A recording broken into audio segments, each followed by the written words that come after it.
Masechet Sanhedrin, traité Sanhedrin, Dav Samertet, feuille numéro 69.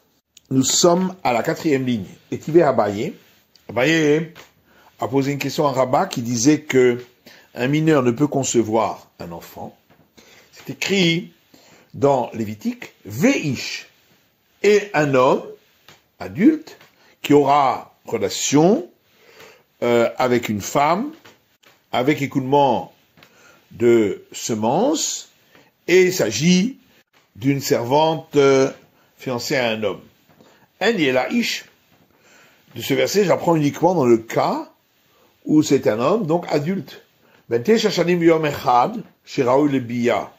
Si c'est un garçon de 9 ans et 1 jour, dire qu'il est apte à avoir une relation, minaïn, d'où le sait-on, pour dire que la femme sera, elle, sanctionnée, taboulomar.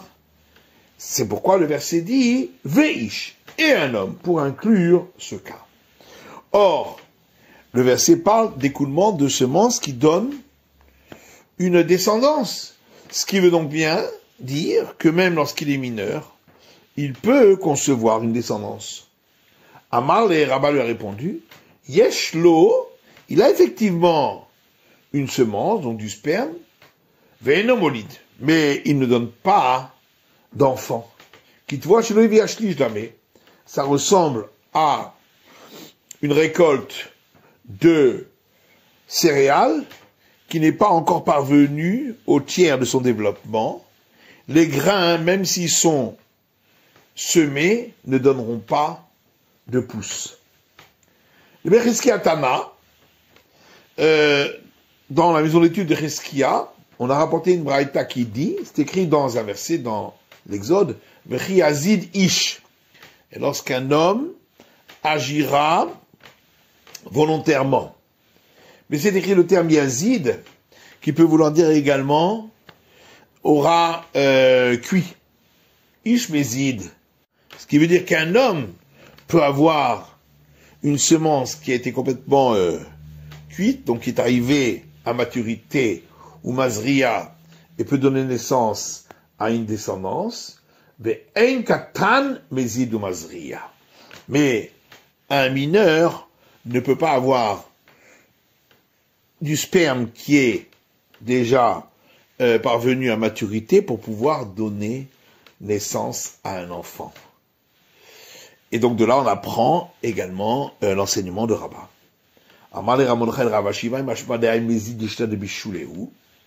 Et Ramondechai a dit à Ravashi, d'où sait-on que ce terme Mézid veut dire cuire, dirti Vayazed Yaakov Nazid. Car il est écrit dans la Genèse, et Yaakov a préparé un plat cuit. Et on utilise le même terme. Et là, on demande de Rabbi Ishmael, et pourtant, on a vu un enseignement qui a été rapporté dans la maison d'études de Rabbi Ishmael, Ben Venoav, que c'est écrit concernant le fils désobéissant et rebelle. Fils, et donc à l'exclusion du père. Ce qui veut dire que s'il est déjà père, il ne peut pas recevoir cette sanction de fils désobéissant et rebelle. Et la Gemara demande c'est quoi le cas? Il est madi abarbatar daïté shte sarot. Si on parle d'un cas où sa femme est devenue enceinte après que lui ont poussé 2 poils et qu'ils sont arrivés à la puberté, Veolin mikame delekev zakan, et que l'enfant est né avant que les poils entourent sa verge, Mika Shaout Kulehai, est-ce que le moment où il peut être sanctionné pour être un fils désobéissant et rebelle dure autant de temps? Pourtant Rabbi Chouspedai a dit toute la période où il peut devenir fils désobéissant et rebelle, et Noéla Shlosha Chodashi Bilvad n'est que de 3 mois uniquement. Donc c'est beaucoup moins qu'un temps de gestation. Et là, donc forcément il faut dire que la femme est tombée enceinte avant que l'homme lui ait poussé les 2 poils qui marquent la puberté. Et elle a donné naissance à cet enfant avant que les poils aient entouré la verge, pour le père, ou Swamina, Katan Molid. Et donc, puisque le verset est venu exclure ce cas-là, puisqu'il est déjà père, donc on apprend de là qu'un mineur peut concevoir un enfant. Donc, question contre Rabat. Et la Gemara répond, l'eau, non. Il n'y a pas de preuve. Les Olam de Abar Betar a été chez Sarot. On peut toujours dire que la femme est tombée enceinte après que lui ont poussé à lui les deux poils qui marquent la puberté. Volid Betar d'Akizakan. Et elle a accouché après que chez lui les poils aient entouré la verge. Mais les Kakashia des Rabbi Krospedai. Et alors tu poses la question à partir de l'enseignement de Rabbi Krospedai, que la période où il peut être sanctionné pour être un fils désobéissant et rebelle ne dure que 3 mois. Qui a Rav Dimi, lorsque Rav Dimi est venu d'Israël, en Babylonie, Amar, il a dit, Amré Bemarava, on dit en Israël, Ben velo araoui likroto av. Ce que la Braïta a voulu dire, c'est que il faut qu'il soit un fils, et non pas apte à ce qu'on appelle père. C'est-à-dire que sa femme soit déjà tombée enceinte, et qu'on ait remarqué déjà qu'elle était tombée enceinte. Or, ce moment-là est à la fin du 3e mois de grossesse, et c'est de là qu'on apprend que le moment où il peut devenir fils désobéissant et rebelle ne dure que 3 mois, pour ne pas qu'il puisse être considéré comme un père. Goufa, et on reprend cet enseignement, Amar Rabbi Krospedai a dit, Amar Rabbi Shabtai, au nom de Rabbi Shabtai, Kol Yamav Sheben Soyer Moreh Nane La Shosha Chodashim Bilvad, toute la période où il peut devenir fils désobéissant et rebelle n'est que de 3 mois uniquement. Et la Gemara demande pourtant dans la Mishnah, on a dit que c'est entre le moment où ils sont poussés les deux poils qui marquent la puberté et le moment où les poils entourent la verge. Or, ça peut durer plus que 3 mois. Et la Gemara répond, ce qu'on veut dire, c'est que si les poils ont entouré la verge, même si les 3 mois n'ont pas encore passé, il ne peut plus devenir fils désobéissant et rebelle. Et à l'inverse aussi, si les 3 mois sont passés, même si les poils n'avaient pas encore entouré la verge, il ne peut déjà plus être considéré comme fils désobéissant et rebelle. Nativ Rabbi Yaakov min Arpekod, Kameh de Ravina. Rabbi Yaakov de Narpekod était assis devant Ravina. Nativ et Kamar Mishmei de Ravuna Bered Ravishua. Et alors qu'il était assis, il a dit au nom de Ravuna, fils de Rabbi Yoshua, Shpamina mid Rabbi Krospedai Amar Rabbi Shabtai, que on peut déduire de cet enseignement de Rabbi Krospedai au nom de Rabbi Shabtai, Yoledet le Shivra, Enu Baran Nikar Lishishameha, que lorsqu'une femme accouche à 7 mois de grossesse, l'embryon n'était pas encore visible au tiers de sa grossesse, c'est-à-dire 2 mois et 1/3. Teisal Kadatar, car si effectivement tu penses, ou Baranikal Shishamea, que dans ce cas-là aussi, l'embryon est visible au tiers de sa grossesse, la Malish Losha, pourquoi a-t-on dit que la période où il peut devenir fils désobéissant et rebelle dure 3 mois? Bitre Vetilta Sagia. On devrait dire 2 mois et 1/3, puisque c'est au bout de cette période-là que la femme pourrait, au minimum, être visible chez elle qu'elle est enceinte. Amarle, Ravina lui a répondu à Rabbi Yaakov, les Olam et Malach, ou Baranikal Shishamea. On peut toujours dire que, dans ce cas-là où elle accouche à 7 mois, l'enfant est visible, donc la grossesse est visible, à 1/3 de sa grossesse, comme lorsque elle accouche à 9 mois ou c'est au bout de 3 mois. Et ici, ce sera donc au bout de 2 mois et 10 jours. Zil Bataruba. Seulement, on va d'après la majorité des cas, et dans la majorité des cas, la femme accouche au bout de 9 mois, donc ça dure 3 mois jusqu'à ce que ce soit visible qu'elle est enceinte. À moi, Kamed Ravuna Bered Ravishua. On a rapporté cette réponse de Ravina devant Ravuna, fils de Rav Yeshua. Amar lehu, et ce dernier leur a dit, Ubdine Fashot Miazdeam Taruba. Mais est-ce que, pour les jugements de peine de mort, on suit la majorité statistique? La Torah Amra, voilà que la Torah a dit, Veshavtu Aïda, Vetsilo Aïda, que le tribunal jugera, et le tribunal cherchera à innocenter dans ce cas-là. Comment peux-tu dire qu'on va suivre la majorité statistique pour le condamner à mort, comme ici, où c'est jusqu'à 3 mois après la puberté que on le condamne à mort, alors qu'on devrait dire 2 mois et 10 jours. À droit Kamed Ravina, on a rapporté cette question devant Ravina. Amar lehu, et Ravina leur a dit, Ubdin Fashot Loazem Taruba. Est-ce que vraiment, pour ce qui est de jugement de peine de mort, on ne suit pas la majorité statistique? Ve'atnan, pourtant il y a une Mishnah qui dit, Echad Omer Mishnayim Bechodesh. Si un des témoins a dit que l'action s'est passée au 2 du mois, Ve'echad Omer Mishlosha, et l'autre témoin dit que c'était le 3 du mois, Aïdoutan Kayemet. Leur témoignage est valable. Et on sanctionnera de la mort s'il s'agit de peine de mort. Chez Zeyodea Beiboro Shel Chodesh, Vezeyeno Yodea. Car on dira que l'un des témoins savait que le mois précédent avait un jour de plus, et l'autre ne savait pas.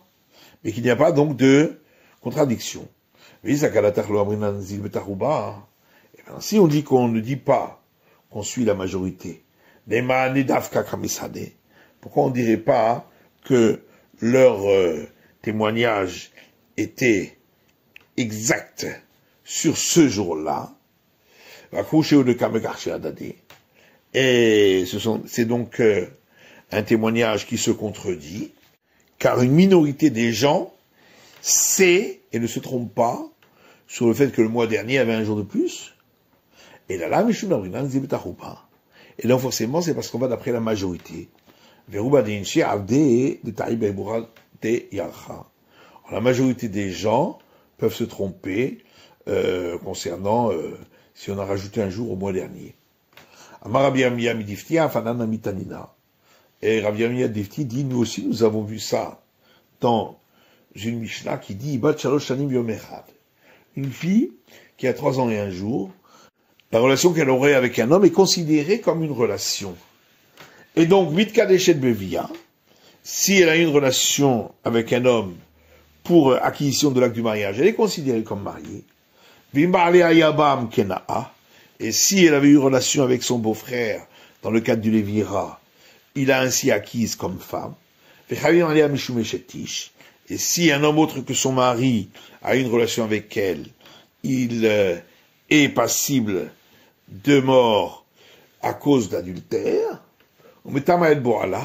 Et si elle était impure à cause d'écoulement et un homme a eu relation avec elle, elle le rend impure de l'impureté grave en étant père de l'impureté, et tamé mishkav tarton ki ailion, qui fait que s'il était couché sur plusieurs couches, même la couche inférieure est impure du même degré que lorsqu'il porte quelque chose, c'est-à-dire au premier degré d'impureté. 17 les Kohen, si elle était mariée et vivait maritalement avec un prêtre, Ocheled bitrouma, elle pourra manger du prélèvement au prêtre, parce qu'on considère que elle vit vraiment maritalement, parce qu'elle peut avoir une relation avec lui. Si un homme qui lui était interdit a une fois une relation avec une femme qui était donc de plus de 3 ans et 1 jour, elle devient inapte au droit de la famille des prêtres. Et si une personne qui était interdite à elle, par interdit passible de peine de mort, mumatin aleha veipetura, les personnes en question seraient condamnées à mort, et elle dispenser la condamnation à mort parce qu'elle est mineure. Et pourquoi, dans le cas d'adultère avec elle, ils sont condamnés à mort? Et Maïloniti, Pourquoi on ne dirait pas que cette fille-là n'allait pas avoir les signes de la puberté? Ve'adata dehachi lo kadish. Et un homme ne se marie pas avec une femme s'il savait qu'elle n'allait pas avoir les signes de la puberté, et donc le mariage en question rétroactivement, il allait être dissous. Et là, d'Amrinan Zibetaruba. Donc forcément, c'est parce qu'on suit la majorité. Verov Nashim, là-bas, il et la majorité des femmes n'ont pas cette maladie qui entraîne qu'elle n'ait pas les signes de la puberté. L'Agmadilo, non, il n'y a pas de preuve d'ici. Quand on a dit qu'il est passible, ça veut dire de la sanction d'apporter un sacrifice expiatoire si c'était involontaire. Mais on ne parle pas de peine de mort. Ah, mais pourtant dans la Mishnah, il est dit, et ils seront mis à mort à cause d'elle. La Gemara dit, ça c'est dans le cas où elle aurait eu une relation par exemple avec son père, mais qui n'est pas liée avec un mariage qu'elle aurait eu. Ah, mais pourtant, dans la Mishnah, il est dit, et s'il y a eu relation avec elle, une des personnes qui, pour lesquelles il y a la condamnation à mort, donc ça inclut également l'adultère. La Gemara dit, elle a, il avait. En vérité, on peut dire qu'ici on parle d'un cas où le mari, lorsqu'il s'est marié avec elle, a accepté sur lui, même si elle n'aurait pas plus tard les signes de la puberté. Tanou Rabanan, nous sages ont enseigné dans une braïta. Amsolelet bivna katan, une femme qui a eu des attouchements avec son fils mineur, ve'eraba, et ainsi ce dernier a eu un début de pénétration avec sa mère, Bet Shammai Omrim Pesalah Mina Keuna. Selon l'école de Shammai, elle n'est plus apte à la tribu des prêtres, puisqu'elle a eu relation avec une personne qui lui était interdite. Ou Betiene Marchirim. L'école de Hillel dit qu'elle est apte, parce que il était encore trop jeune pour que la relation soit considérée comme une relation. Amar Rabbi Abere de Rabba Bar Nachmani Amar Afrizda, et Rabbi Chia, fils de Rabba Bar Nachmani, dit au nom de Rafrizda. Vamrela Amar Afrizda Amar Zehiri, et certains disent Rafrizda dit au nom de Zehiri. Akol Modim Bevente Shashanim Yom Echad Shibiato Bia. Tous, c'est-à-dire l'école de Shammai et l'école de Hillel, sont d'accord que si il avait 9 ans et un jour, la relation qu'il a avec elle est considérée comme une relation. Et donc elle est inapte à la tribu des prêtres. Parod Menshmone, et s'il avait moins que 8 ans, chez Nbia Tobia, tout le monde est d'accord que la relation n'est pas considérée comme une relation. Toute la discussion, c'est s'il avait 8 ans. Le Shammai savrait, l'école de Shammai disent, Gambrinan, on apprend Midorot Arishonim, des générations antérieures, où un homme pouvait concevoir un enfant à 8 ans. Ou Bethel savrait le manque Gambrinan Midorot Arishonim, et l'école d'Hillel pense qu'on n'apprend pas des générations antérieures. Et la Gemara dit Midorot Arishonim Nalan de Olid. Et les générations antérieures, d'où sait-on que un homme pouvait concevoir un enfant à 8 ans? Il est mamidirtiv, si c'est parce qu'il est écrit dans le livre de Samuel. Alozot Batsheva Bateliam et Sheturiah Hiti. N'est-ce pas, voici que celle-ci est Batsheva, fille de Eliam, femme de Uriah, le Hitéen. Urtiv, et il est écrit, Eliam ben Achitophel à Giloni. Eliam, fils d'Achitophel, venant de Gilo. Urtiv, et il est écrit, Vaishlach be'an Natan alavi, Vaikra et Shemo Yedidia, Ba'avour Hashem. Et David a envoyé un message par Nathan le prophète. Il a appelé le nom de son fils de Bathsheba, Yedidia, parce que il était l'ami de l'Éternel. Urtiv, Vaïl Shnataim Yamim, Vaïu Gozezim l'Avshalom. Alors il est écrit, ce fut 2 ans après, Avshalom, fils de David, sont venus les tondeurs pour tondre ses moutons. Urtiv, et il est écrit, Avshalom, Barach, Vaïler Geshur, Vaïsham Shalosh Shanim. Donc juste après cela, que Avshalom avait ainsi tué son frère Amnon, il s'est enfui, et il est allé à Guéchour, et il est resté là-bas 3 ans. Ce qui fait donc 5 ans depuis la naissance de Yedidia, c'est-à-dire du roi Salomon. Urtiv, il est écrit ensuite, Vayishev Avshalom Yerushalayim Shnatem Yamim, et Avshalom s'est installé à Jérusalem pendant 2 ans, au final, Melech Lora'a, et le visage du roi, il n'a pas vu. Donc, à ce moment-là, Salomon avait 7 ans.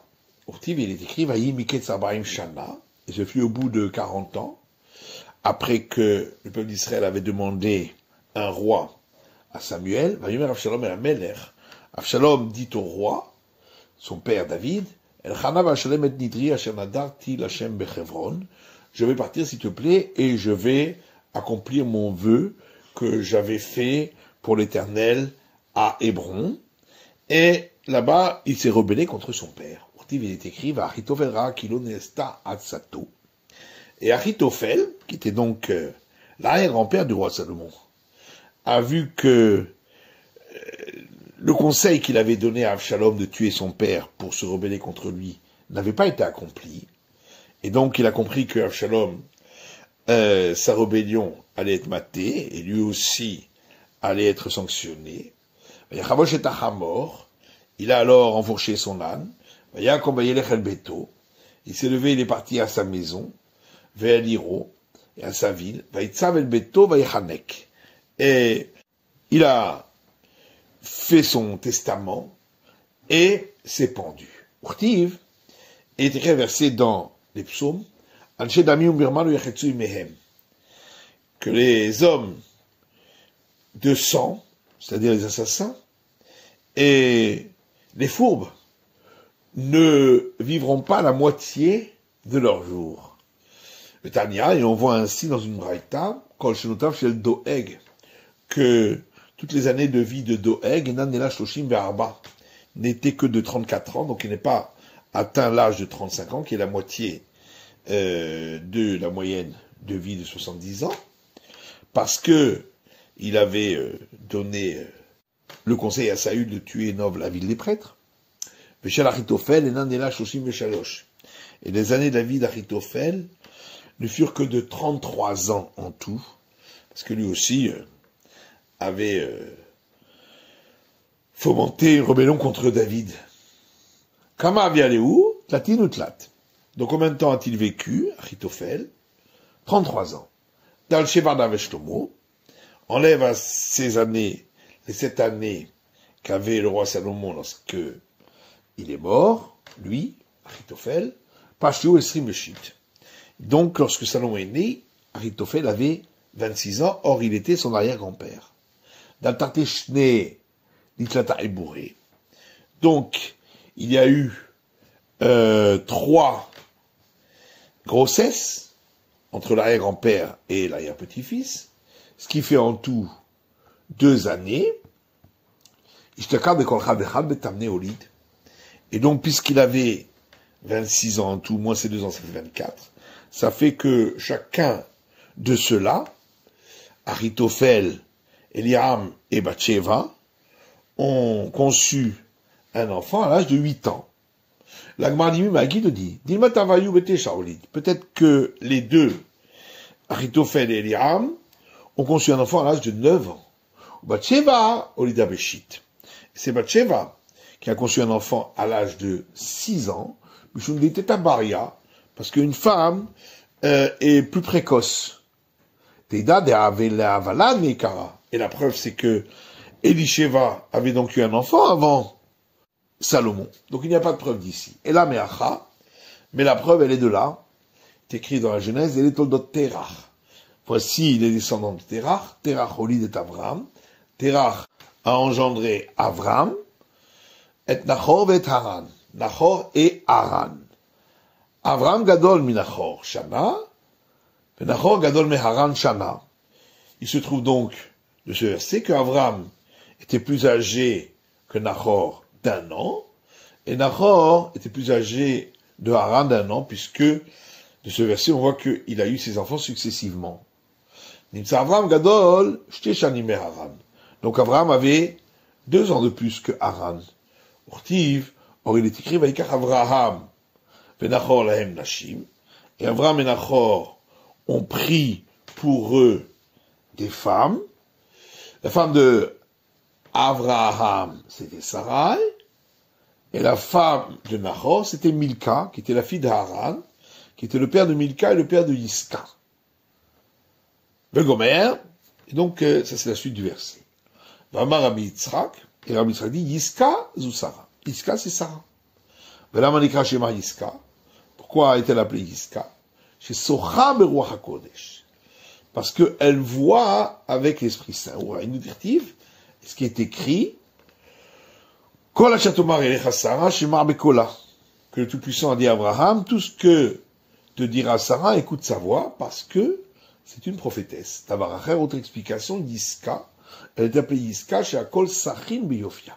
Parce que tous regardent sa beauté à elle.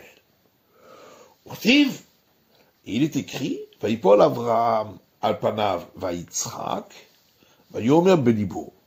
Et lorsque Abraham a entendu de la bouche de l'Éternel qu'il allait avoir un fils, il est tombé sur sa face, il s'est mis à rire.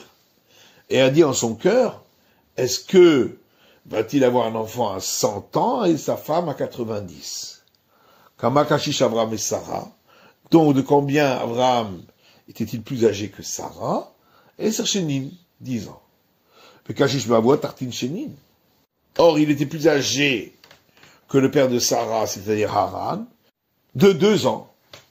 Ishtaka ki olda Haran et Sarah betamne olida. Donc on a une preuve d'ici que Haran a conçu sa fille Sarah à l'âge de 8 ans.